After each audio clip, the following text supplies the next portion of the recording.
think the honorable thing for our species to do is deny our programming. Stop reproducing. Walk hand in hand into extinction. One last midnight, brothers and sisters opting out of a raw deal. Do not trust any friends or family members. I repeat, do not trust friends. No good. Libraries are under attack. Yeah, these fucking conservative fools. That's strong language, I know, but yeah, I know. These fuddy-duddies. I can't. Yeah. Anyway, yeah. I read through it's exactly what you think the article is, but yeah, I remember on Knowledge Fight they had that interview with that girl who infiltrated one of those groups and like kind of rose in the ranks. Yes. Yeah. Yeah, and she was saying that they were sharing tips on how to shake up your local council and stuff like that, and like one person just stalked this woman's kids like up from the bus home every day and just kind of like made it obvious that this person was doing that until the current the person who was already in that position just was like, this isn't worth it, I'm getting out of here. Yeah, it's nuts, man. It's the John Birch Society, like this is what got like these are John Birch Society tactics. Oh, is that right? Yeah. So that this is how they made the splash. This is how like 10 or 20,000 people across America became, like the scourge, the QAnon of their time.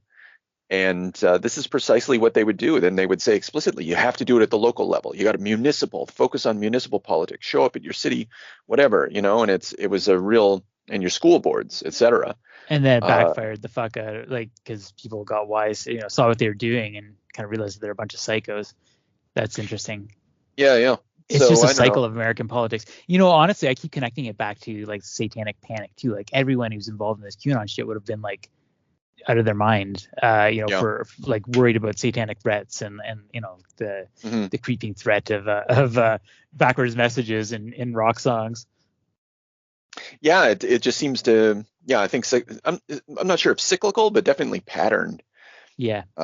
There's like 10% of the American population who's going to be susceptible to this shit every generation.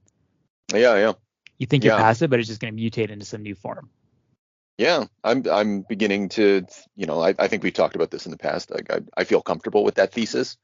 It's just that background noise that just gets activated by world events. Mostly economic downturns. You get an economic downturn like 2008, and then you get a black president. Woo! Yeah. Everybody gets America like, loses wow. Mind. Yeah. And things haven't gotten any better since then. I mean, I guess they haven't gotten any better on the racial front either. I mean, racist grandpa, being the how society reacted to that, and everything that comes with it. You can actually no, I don't. John Birch Society, I feel that's like 60s, 70s. Shit, I don't have my dates on that. Predates stagflation, so I don't know what was motivating them other than like fear of nuclear annihilation. Which that's fair too, right? Like, I mean, that was probably a big reaction. Well, obviously, like that was their hysterical about communism. Yeah, and still are. Yeah. Just like in /Maraud, I think actually there's like the fear of the fuzzies strikes me as fear of communist infiltrators. You better not be a fuzzy sympathizer. That's right, man. You a fuzz licker? Hi everyone. Yeah. Oh, no, introduce us. No, you go ahead. Yeah. Well, it's the Extinction Agenda. Yay! And we're talking /Maraud from November 6-issue miniseries. Those who know about it. Those who don't, well, I don't know. About to find out. Yeah, about to find out. Yeah. I mean, I don't want to pity them other than Yeah. Yeah. November. Stop now. You're gonna. Yeah. Yeah. You just hit stop. Get out of here. Quick. Before the fuzzies get you. November 1987 to April 1998. We got the old Doug Moench Watch. We're back. And with Paul Gulacy. And I promised you they were the team supreme. And you did. In fact, the reason why we're doing this is because like about a year ago, actually, we did a little Moon Knight. and you promised me that we were gonna finally tackle some good Doug Moench. You son of a bitch! I think you might have delivered. I don't know. Yeah, I don't think there was a delivery here. What I really like about the team up of Moench and Gulacy, at least in this era and into the early 90s, is that Gulacy allows Doug to express his most perverted fantasies, and just like in beautiful artistic detail. Like it's you don't necessarily get this from other collaborations. He's usually a little classier, but this is full on. I use this word not pejoratively. This is full on trash media. Given full expression, like cartoonish and weird, sexual, smutty, yeah. So here you go. This is what happens when these guys get together, and this is kind of like, I haven't read Six from Sirius, or I've read bits from it, and that strikes me as extremely weird in the way that this is. But you'll get the same flavor from their work on Shang-Chi and their work on Batman. Interesting. It's just brought down a tone, This book is like it's a fever dream. Like I don't know if you remember those a while ago on Twitter. There were this memes circulating, and it was like, I force fed an AI like 9,000 hours of Jerry Springer, and it wrote an episode, and this is what it is. And it would just be like a page of like this like madness that was like, kind of like it was a comedy joke. It was like a guy writing it, but this is like the dystopian version of that. It's just a stew of goop like that just gets rendered down and just keeps surfacing at you. Yeah. Well, so the main character / Maraud, I meant to look this up. Is this a post Snake Plissken character? Is that what he was? Yeah, I think so. I was going to ask you like, who'd you cast, and it's got to be Kurt Russell, right? Yeah, for sure. But yeah, because he's just the coolest guy, right? He's just the guy who can beat everybody, but he's also kind of a goof, but he's also kind of a Clint Eastwood, which that's what Snake Plissken is. He's sort of Snake. He's Clint Eastwood, Mad Max a bit too. Yeah. Because he's like the ultimate survivor. He's turned his back on humanity, and like what humanity gets is, well, they get slashed back. That's how they fight back. Mm-hmm. Slash back. Isn't that that is a thing. Okay, all right. Yeah, and then it's just, you're right. Like, it opens up with a dinosaur fight. I was trying to think about, like, how did you start this story, Doug? And like the first panel, it's like dinosaur bones in a desert, and he's riding like I don't know, it looks like a caravan bike. Like, he's not very cool. It's not a very cool bike. He's very practical. Hell bent and no bones about it. Slash means to answer the call of Wild Blue. But what if the call is interrupted? It's just got this shitty narrator throughout the entire story. I think the whole thing is like, the more I read Doug, the more I think he's got a terrible pace. He's, especially after reading those Batman comics about like Killer Croc with James, it's like, I was like, oh God, you don't even know how to tell the story. This is wild.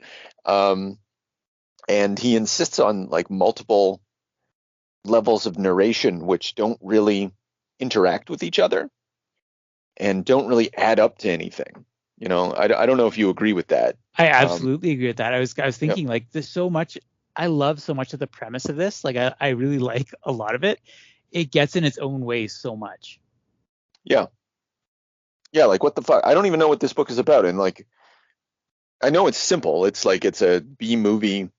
The aliens have invaded, and they're terraforming the Earth, and Slash and his group of survivors is trying to undo that fact. So that makes sense. To the extent that makes sense. That's the plot. Yeah, that's the plot. Yeah. And then, but everything that happens in between, it's, it's kind of world building. It's kind of like the Warriors, actually. It has a lot of Warriors elements too. Yep. I wrote that down too, for sure. Yeah. You got these like gangs, so many great gang names, so many great like character names, like Brian Damage. There's this like Punisher sculpture, like it's Debonair. It's like it's pretty funny. Yeah. and what's Wild Blue, his basically Catwoman kind of sidekick, and yeah, and they just go like they have a mission, and then they go through the world, sort of accumulating elements of the world until they can resolve the plot in sort of explosive fashion, or literally explosive fashion. And it's just like it's just that's the exercise. But I feel along the way it wants to say something more, but I don't think it does. I don't like it has like kind of an environmentalist message. It also wants to kind of talk about imperialism or colonialism. Yeah. It wants to talk about pop culture. It wants to talk about sex. It wants to talk about feminism. But it doesn't want to say anything about any of those things. It just kind of wants to like kind of, you already said it. It's a stew. You're just like, yeah, Doug, what are you doing? I think in the way like you wildly fire an Uzi like at your target and like like 10 bullets hit out of like 1,000, like it's doing it on that level. Yeah. But Gulacy makes everything look so fucking great. I know he's so good. Yeah. Mm-hmm. And it's not a type of comics that you really see anymore, because it's naturalistic, but at the same time it's cartoony. It's very he's doing his own inks. Someone else is coloring, Adrian Roy and John Costanza, and they're doing really good work too. But it's got like I don't know, it's Bernie Wrightson-esque at times. Other times it's very well, I don't know. I feel like it. Like I know artists that draw off this nowadays, but I don't know who this comes from exactly. Like I'm sure there's lots of antecedents, but he's got a real. Shit. I don't know. It just got like a pulp commercial vibe somehow. It's very, The action is great. Like his explosions, like I've gone back to them and just kind of looked at them like over and over again, because like it's almost like they're happening in different phases. Like there's movement to them. Like one guy's getting vaporized like at the heart of it, and then like it just kind of draws the eye and makes you look at like different phases of it. It all looks great. Yeah. I'm looking at some fuzzies getting blown up here. The fuzzies, as you may know, I guess is the derogatory term for the invading alien population. They have fuzzy heads. Let's talk about the design of the fucking aliens on this. So stupid. Amazing. Like they look like Grover, like but black. Yes. And they come in, and they're just like they're two boggly eyes, and their mouth opens up like a Muppet. Yeah. And they're dressed in like ceremonial regalia, and everyone else is like in this post-apocalyptic rock, multicultural, pansexual landscape, and rock and roll. Well, what did they say? Mozart reggae? Like it's the world. I think this story is obviously all fucked up, but I think Doug knows that, and you know it from like when they're at the Cavern, which is that bar opening up, and that Planet of the Apes band is basically playing, and they're like specializing in Mozart reggae. The Habeline Wailers shake bones deep in the cavern. He's doing it on purpose. Like it's something about the end of the world where like everything's collapsing in on itself.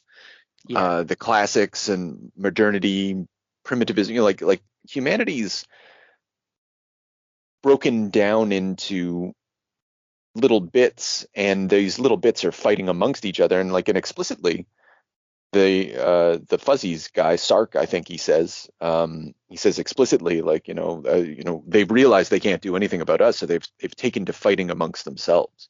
Yeah. And so it's just like, I love the premise of that, like the it feels kind of climate changey in a way, but the Shapers have the Earth in a chokehold. Like it's hilariously literal. Like they've hijacked the Eiffel Tower, they turned it into a giant syringe, and they're injecting their world changing goop into the Earth.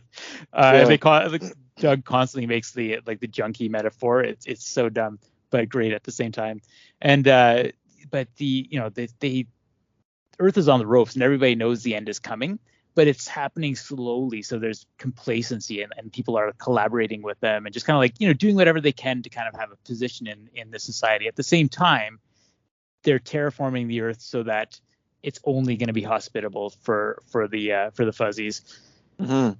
So everybody knows it's like a passive genocide, and everyone knows it's happening, but people just kind of put it out of mind, except for Slash and Blue, I guess. I guess they're pockets of resistance. But Sark has the absolute best. Sark is the MVP, man. He's so good. He's like, he's got the plan figured out. He's corrupt as fuck. He's like a convert to capitalism. Like, he just sits there eating junk food and like, hitting on women and like, and so like they've sent someone to replace him. And he's like, look, like, you're gonna come and bust heads, but like, you just have to understand that they are done. If you put pressure on them, like, they might fight back. So why not just like ride out the clock? Like they've killed 11 of us. Like, who cares? Yeah. He's like, and you're going to be, and at the end of the day, you're going to face the same problem that I face, is you're going to be bored. And that's what, Sark. It is Sark, right? We're getting his name. Yeah, right? yeah. I think. I would hate to get the it might be like Sark. Yeah, it's Commander Karg and Sark. Yeah, you're right. Karg and Sark are the bad guy antagonists. They're like the Cobra Commander and Destro of the story. Yes. And and we forgot to say there's where they're looking for Dr. X, Snake, Slash and his group, and Wild Blue, his sexy cat suit resistance fighter. She gets him, and then she's like, look, there's Dr. X, and we're going to get Dr. X. He's a MacGuffin, and he's going to be the thing that we're searching for and that we have to bring to the Eiffel Tower, and he's going to purify, or he's going to alter the goo that's being sent into the earth so that way it stops being terraformed. But Sark explicitly says in 6 months you'll be like the rest of us, bored. And I think that's part of this, what Doug may or may not be wanting to talk about as well, is just like all this stuff, all this pop culture, all this everything that gets thrown into the kitchen sink in this story is like, it's the result of a culture that's trying to avoid boredom, which is precisely what we're always trying to do all the time, and this is just the detritus of a civilization trying to like just not be bored as it dies. Yeah. Which is maybe giving Doug too much credit, but no, but I think that is, it could be very well what this is drawing on, tapping into. Yeah. But then Slashes, so they're in the, and we should say, again, the tendency, I think, is to assume that others have read this, but like, this book is not. No one's ever gonna have read this. Yeah. And so like they're talking about like the way that terraforming occurs. Like, one, it brings awful, horrible dinosaurs and like tentacle creatures from the ground, and they're talking about see-through trees and purple snow in the heat, and so like it's not just that the world is being changed like atmospherically, it's being changed physically to become like the site of a B movie, of just like an episode of Doctor Who or something like that, where like they're on an alien planet, but it's really alien. It's because the Shapers themselves are, although they're fuzzy, it shows later on the Sark having sex with an Earth lady, and he has to do it like in a special tank, and she's all wearing her her breathing apparatus and stuff like that, and he's just like this tentacle goo monster, just fucking it's her. It's flat out tentacle porn. Yeah, absolutely. Yeah. Before we knew what was, actually, that's tentacle porn is a product of didn't really get into until the 2000s, according to that history of hentai book I was reading. At maybe the 90s had some like there was a lot of precursors to it, but full on tentacle porn is like a 90s 2000 thing. So Doug, you magnificent bastard. You heard it here. Yeah. Anyway, Slash is at the bar, and Doug, again, he wants to draw like explicit human the human being never knows, and those seeking alien contact are slime, or eventually will be. So it just describes the because they're melting humans literally and using the human goo to change the earth. But so he says Nicaragua, Johannesburg, Belfast, Pakistan, India, and now this. Violence ascendant, but war obsolete. Earth's every government crumbled in the face of invaders whose most telling weapon is contempt. By putting Slash out of work, the Shapers have made a mockery of everything he ever fought for. So yeah, Slash is probably a piece of shit. He's very probably a big piece of shit. He's an old warrior of some sort. Well, they make it very clear too that like they've killed 11 Shapers. Slash has killed all of them. So like that's the one flaw in Sark's logic. It's like maybe you just dealt with the one problem, you'd be all right. This one guy. Yeah, they're not really communicating about about the issues. Or they're not keeping track of who is killing everyone, but like it makes no sense that Slash is the only human. But it does, of course, because he's like Achilles. He's like Odysseus or some shit like that, right? He's like the great hero, who's sort of above the fray, and he's all the ladies want, and like, but yeah, and again, going back to the opening lines, you know, he's just like, he only comes to the resistance. He only comes to save the earth, you know, because he wants to, you know, he wants to have sex with Wild Blue. He loves Wild Blue, the resistance lady. Although he's also disgusted because she slept with the Fuzzy to save him once. It's very fucked up. Yeah, it's really weird. Yeah. We should, I guess we should mention, like they have shape-shifting powers too. Like in their natural form, they're like these fuzzy things, but they can become anything, and it's really inconsistent. Like I don't know what the rules are exactly, because they have one chained up and it like transforms into Jesus, and then it like turns into a little girl, and like so they seem to be able to change their clothes, like even you know, whatever. But then when Slash, that sly dog, figures out that he goes to meet Blue in the first episode, but it's actually a Shaper, you know, trying to bamboozle him.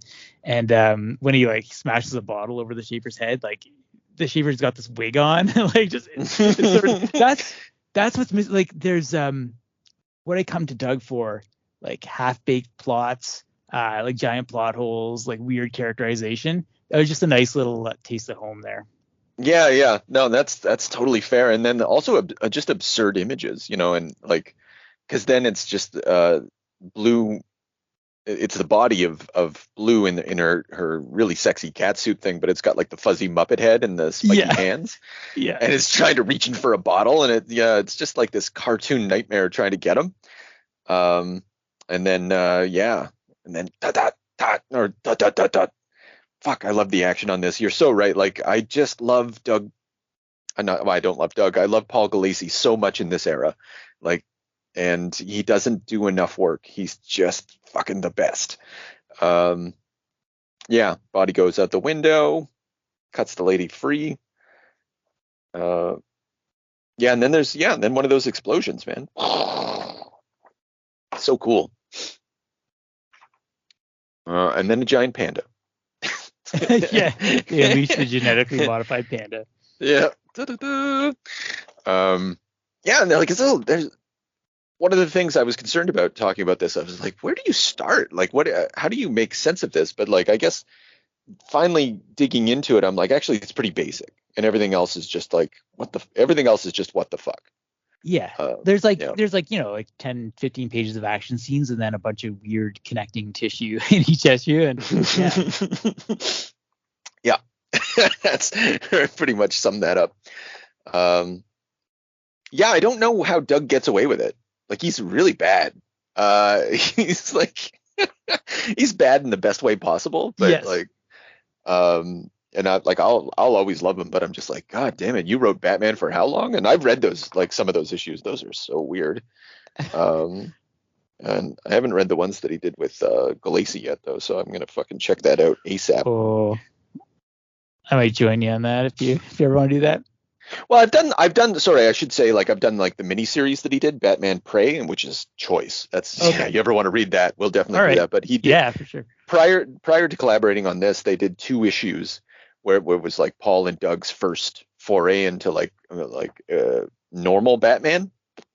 And I would love to see what they thought what would be appropriate in that forum. Yeah. All right. So there's an escape panda, and then I guess we meet the Damazons in issue 2. There's so much to say. This book has a real casual racism problem, I gotta say.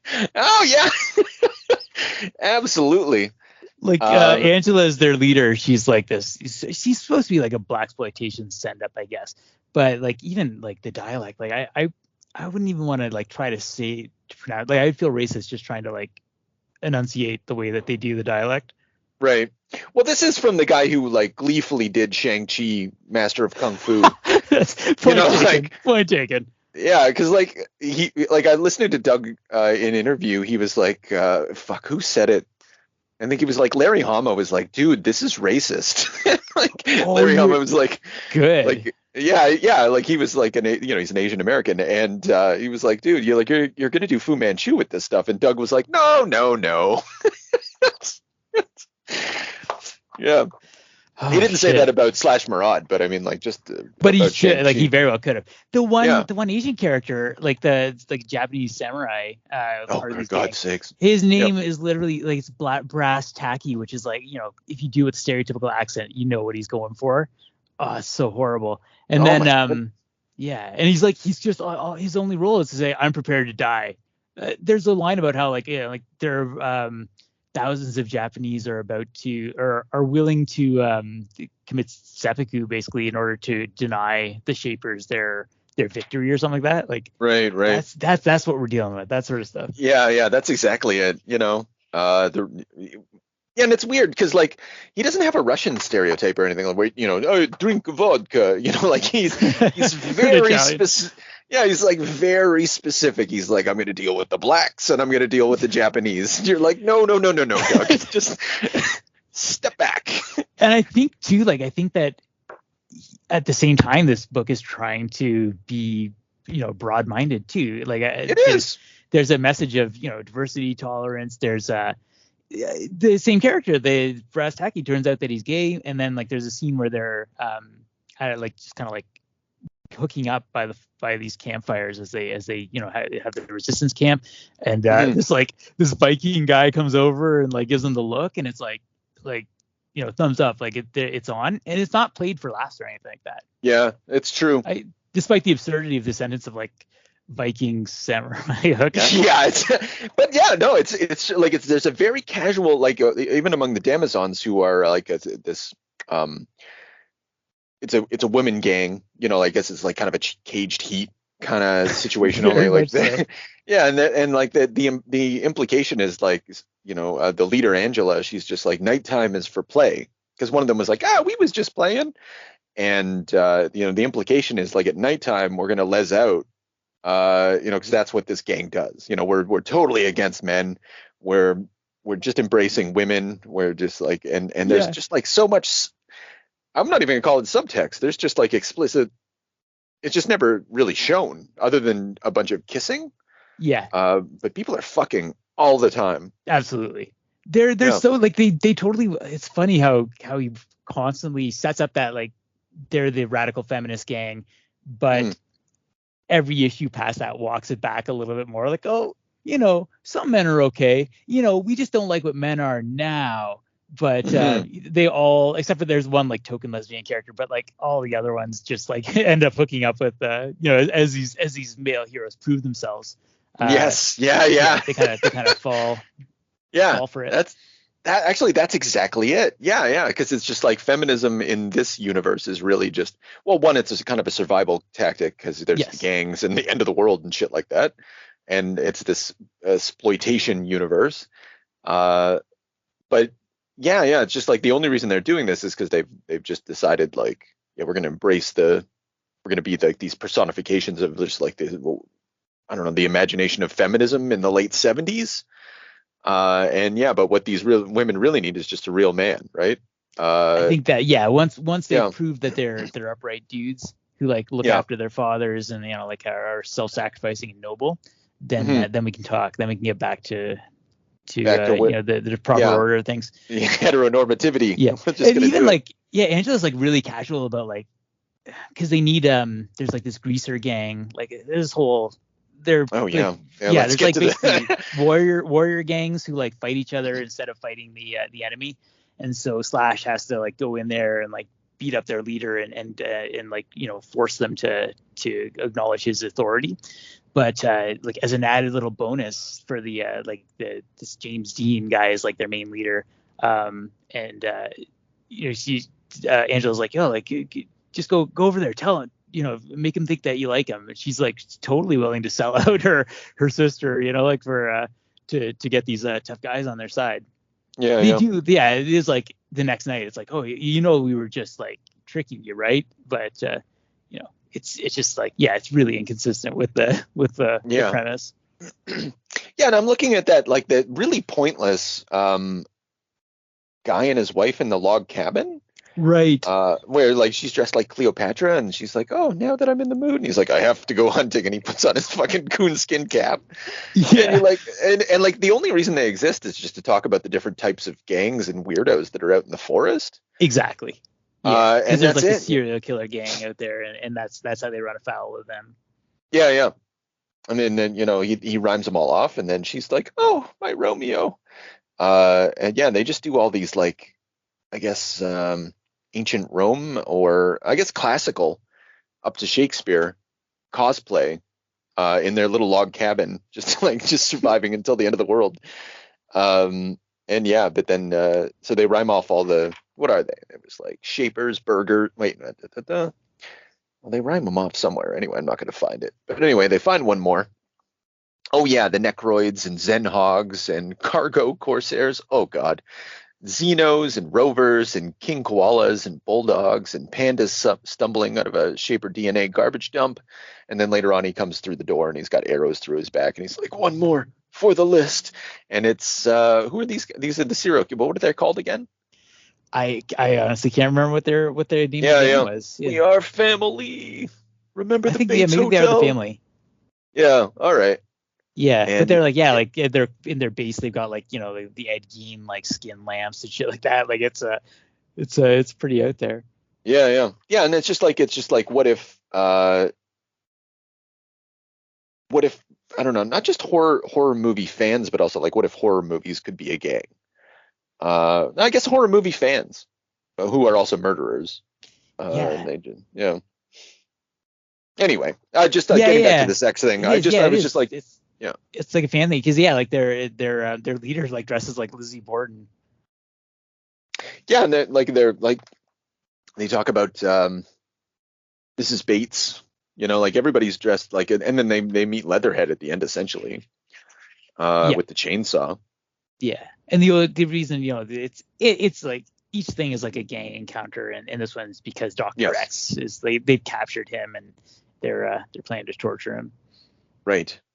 And then, but Snake's, I keep calling him Snake. That's going to be Slash. So I don't know. I guess there's not really much to say about like the, I don't think the encounter with this gang. Otherwise, they pretty much get fucking murdered by Slash and the Damazons. And they come on in and they find like a skeleton hung from the wall. And then Leatherface attacks him. And then and there's horror movies played in the background. And again, this is super cool, like as an idea. And then Doug it makes it Doug at the end, where like Slash immediately figures out that it's Dr. X pretending to be Leatherface. It's Dr. X, I presume, and like the end. And you have no reason to understand that's the case. Yeah. Yeah. And then of course it's him. And then they talk to him. Yeah, and he's like,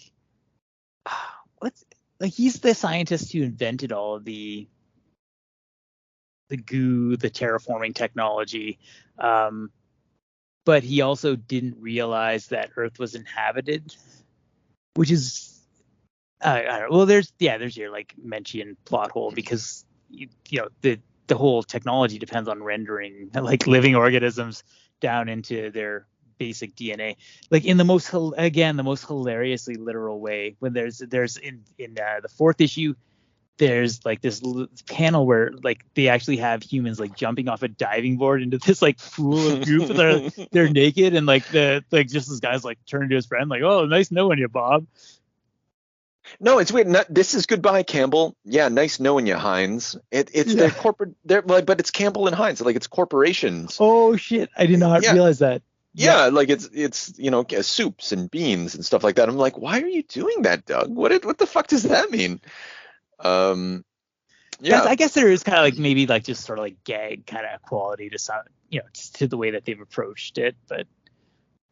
Yeah, I suppose so. I mean, it's also like it's corporate brands being like shoved into this stew that's gonna like terraform the earth or whatever. Like there is something like it is. I do. Yeah, I like that actually. Yeah, like it's aiming towards something, but it's just like, but it is also like a gag strip. Yeah. So yeah, I don't. Does he really think the place wasn't inhabited? Sorry, He says that. I mean, that is his justification, and then he kind of begins to see. I don't know. He's basically like I guess he's the Slash version of the aliens. So like most of humanity's garbage, but so are most of my people. So you don't deserve this. Yeah, yeah, and they like make allusions to like Einstein or something like that. Like once like he may have come up with the technology, but he didn't realize how it was going to be abused. In making the connection to the atom bomb or something like that. But like I don't buy it. At all. Yeah, like, the analogy doesn't work. Yeah. But what do we? Shit. Sorry, I'm just looking at the Tommy gun and his Congo Corsairs, and I'm like, oh my god, and the fucking Zen hogs. Oh.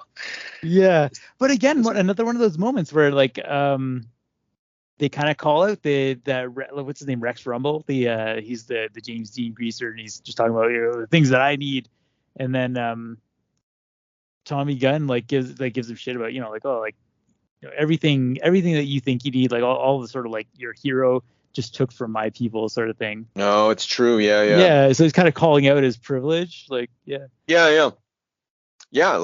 did Elvis it's just like rock and roll itself is basically a white guy appropriating black songs and black style and selling it to girls, and that's the story of rock and roll all over and over and over again.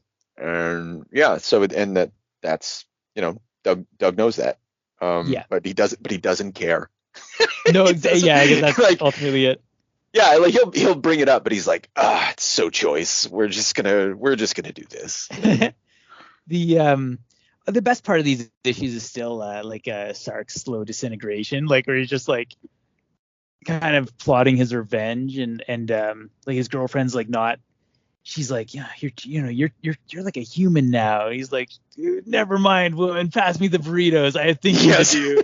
He's just he's got like mustard or like hot dogs with double mustard coming down. Like that should be like the standard depiction of like somebody unraveling, just circling the drain.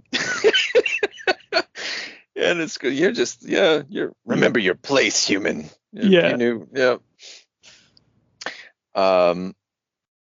Yeah, and meanwhile, like, what does he say about his, Kargs out there, basically like death camping people, trying to find Slash, and he's like, you don't want to hang out with him, you want to hang out with me.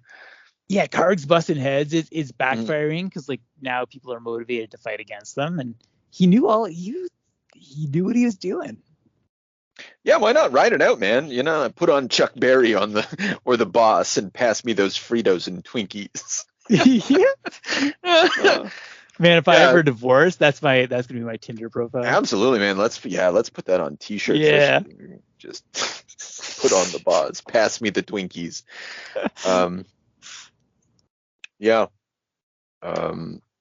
Classy stuff. You know what? Sorry, just to derail us a little bit, what I love the most about this, I've got the original issues and I love the advertisements. And I showed these to James, and he had the same response. He was like, "What are they fucking advertising in these books?" Well, I didn't see that. Well, it's not that it's wild or anything. It's just the advertisements are very striking. Like there's one for a series Wasteland, a Doc Savage miniseries, Shadow. Like it's just like other comics advertisements, but like one's about a cop drama, one's about Superman, the world of Krypton.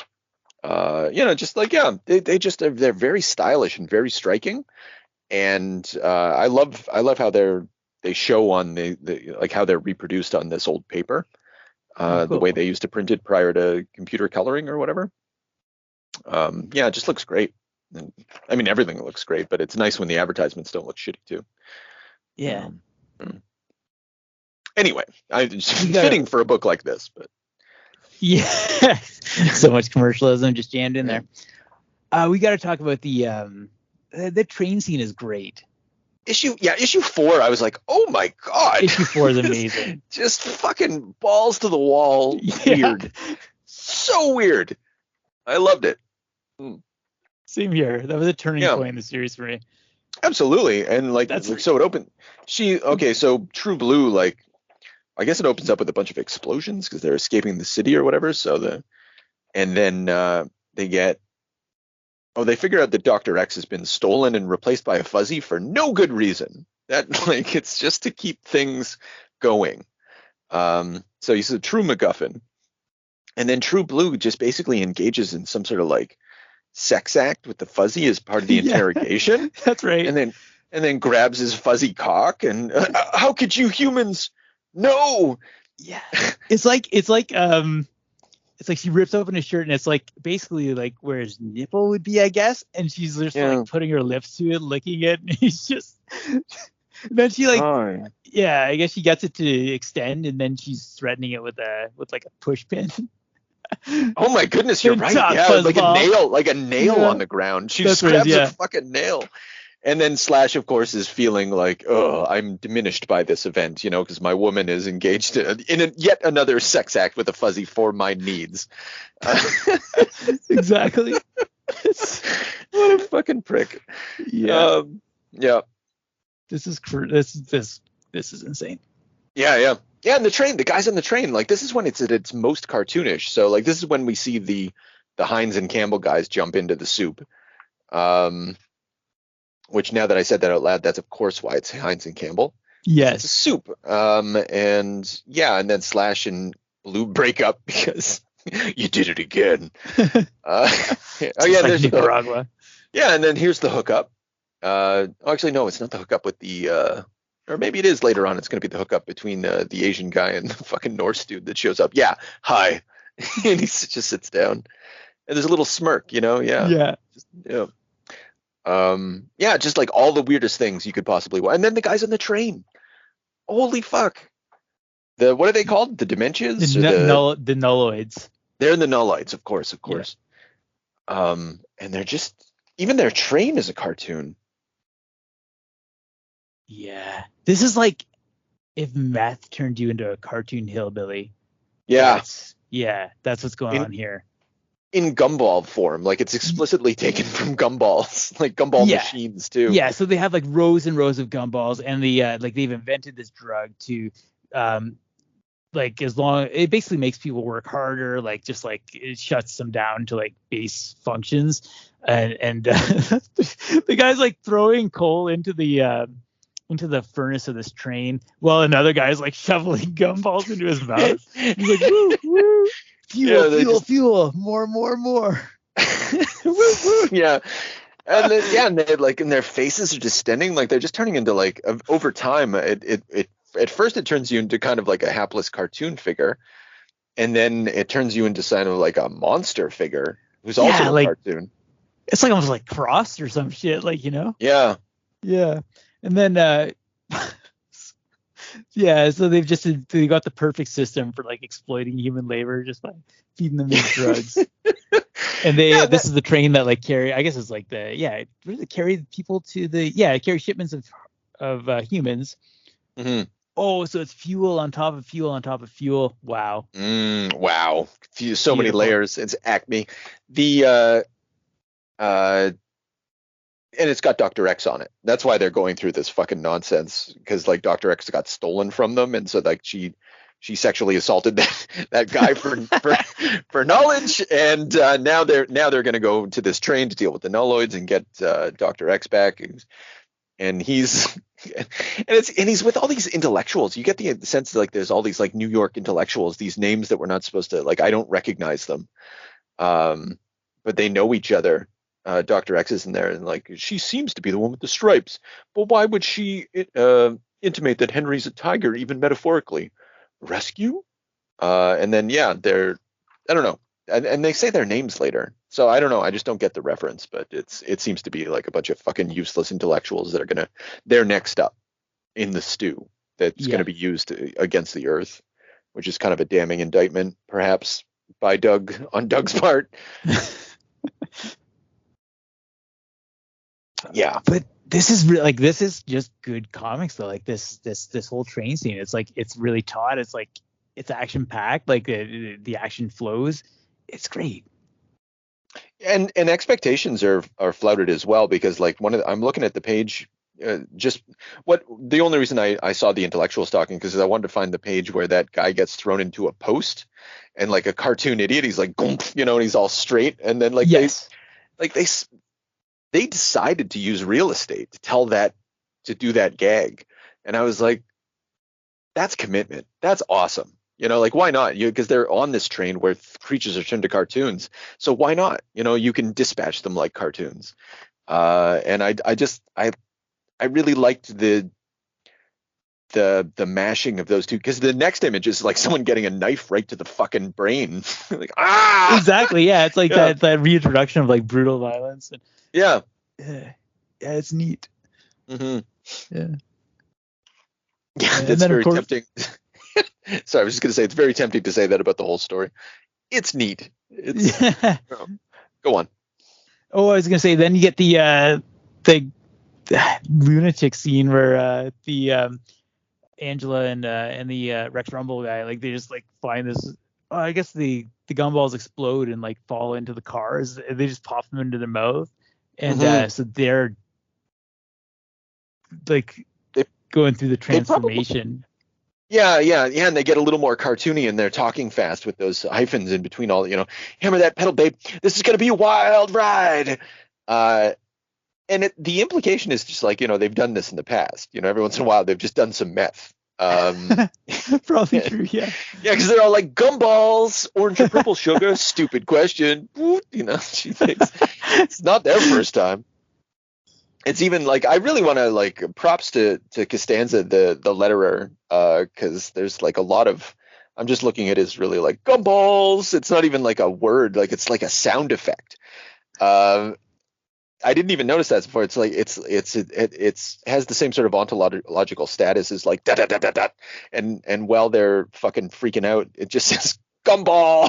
Yeah, he's like his eyes are so wide, he's just like peeking. Yeah, fucking awesome. It's awesome. Yeah. Oh, good stuff, man.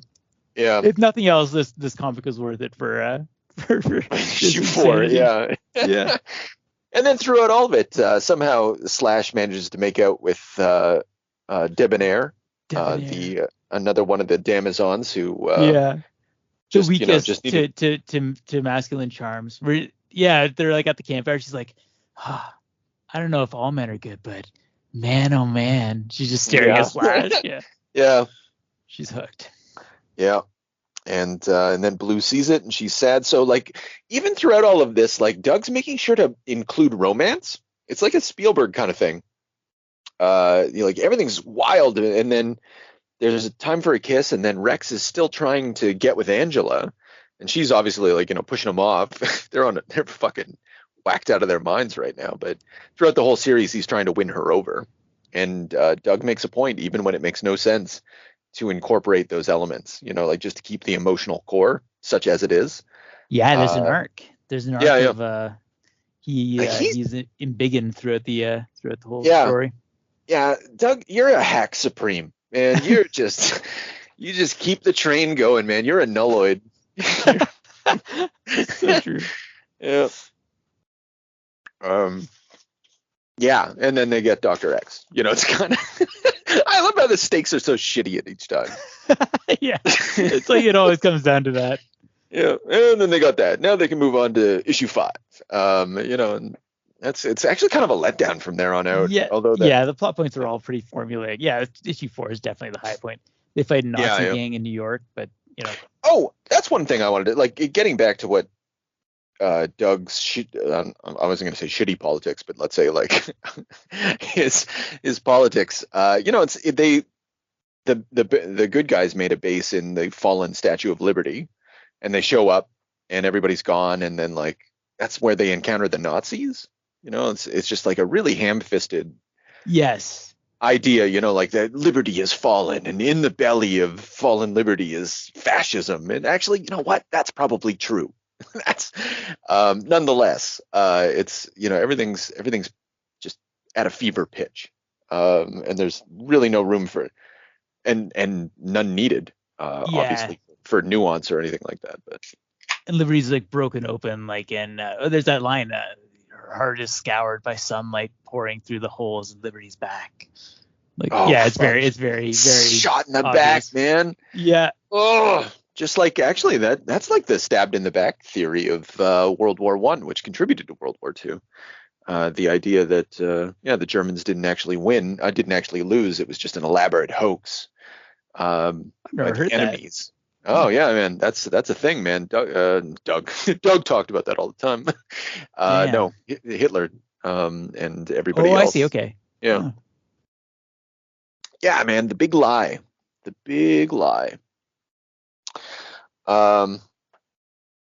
big lie here though. Just a lot of hard truth. Nope. Truth. A lot of more great gang names. New Wave Nazis, God Squad, who help out the Slash and the gang. But yeah, that issue 5 is like, whatever. It's a that's it. Bump. Yeah. Lots of good people dying. I just love watching when people fucking get it in Doug's universe, and Doug and Gulacy is just like they're just shot down. That's it. They get a nice page, and then that's it. Some tense moments too of like the Nazis, like they managed to capture oh fuck Rex Angela and Rex, and Brass Tacky, and they've got them tied to a wrecking ball that they're going to use to smash a synagogue. Oh Jesus, yeah. Actually, it's now that I'm thinking about it, like you said, the God Squad, like it's so overt. It's just like, who are the good guys? It's the God Squad. And how do we know that Sark was such a bastard? The first thing he does is shoot down a bunch of nuns, and then make a quip about it. Like when he walks into that bar the first time, and everybody's quiet. That's right. The rock and roll stops, and he's like, "To borrow an idiom, those nuns are toast." Something like that. He's like, what a fucking prick. Anyway, it's just very like, for all of this wildness, it just and this is 70s all over, but it like really 70s all over and 60s all over. It's just like, for all of this wildness, at the end of the day, it just wants order. It wants heteronormativity. It'll accept queer. Like, it's fine with it. Like, it doesn't want to like demonize it, but at the end of the day, like the important narrative elements are like, we're going to get back to heteronormativity. We're going to have a normal world. Rock and roll will never die. Thanks, Sark. That's right. Yeah. The best.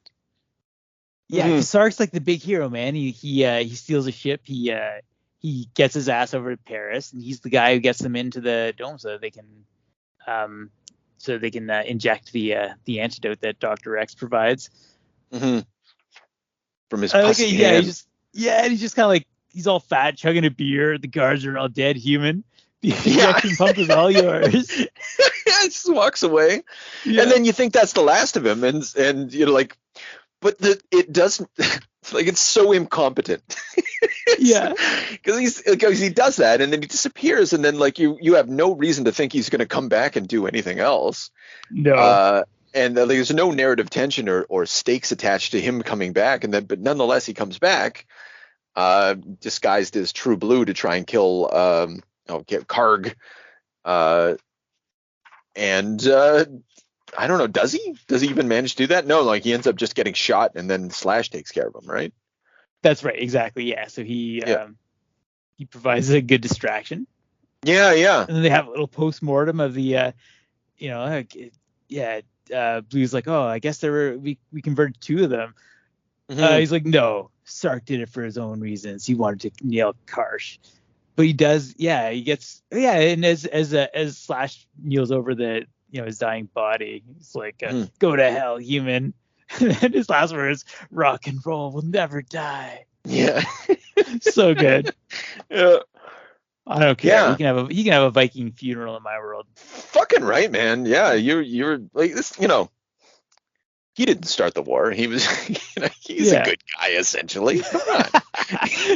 Despite like vaporizing random humans.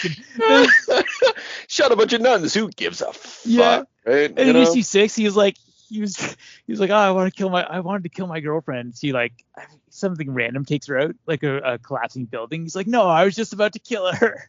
Yeah. She's fucking, because she was mouthing off. Yeah. Yeah, he was a fucking proper villain, but like, yeah, but he's like Starscream. He's like Cobra Commander. You're absolutely right.